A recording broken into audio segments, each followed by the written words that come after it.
કોઈને કોઈના મૂળા બંધાવવાની જરૂર નથી, કોઈની પાસે દાણા નખાવાની જરૂર નથી. આપણે પવિત્ર થવાની જરૂર છે, ભક્તિના માર્ગે જવાની જરૂર છે. એટલે જરૂરથી તમે તમારી માને મળવા જજો. નહીં તો તમારી માં મને કહે છે કે રવિવાર તો તારો ભરી લીધો, મારી આઠમ ભરવા આયા નહીં કે ને. એટલે મને ઠપકો પડશે એટલે જજો. ઘરની અંદર ઘોડિયામાં નાનો દીકરો કે દીકરી હોય ને એને લઈને જજો. તમારી કુળદેવીના મંદિરે જાઓ એટલે સાડી પહેરીને જજો. 5 વખત ખોળો નાખજો.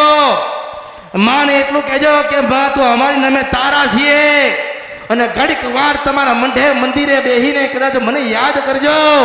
મારો આ રૂપ તમને દેખાડું તો માનજો કે તમે નિવેદ કરતા હતા ને અમરથી મેલડી જોવા આવી હતી. હું શુદ્ધ વંશપર નદીના ગંધર્વ મેલડી ગઉં છું. એટલે તમારી મા તો આશીર્વાદ આલશે, એનાથી પહેલા હું અમૃતની મેલડી આશીર્વાદ આપું છું કે સુખી થાવ, રાજી થાવ, ભક્તિના માર્ગે જાઓ, સત્ય બોલજો, સત્યના માર્ગે જજો. ખવડાવજો ને કદી કોઈનું ખાતા નહીં. જીવનમાં જે સપના જોયા છે એનાથી 1000 ગણા સારા કરીને, હું ના દેવા કરીને ભગવાનના ઘેર જતાય જતાય તમારી મા તમને દર્શન આલીને મોકલું તો હું મેલડી છું. દરેકને હું મેલડી ખૂબ આશીર્વાદ આપું છું.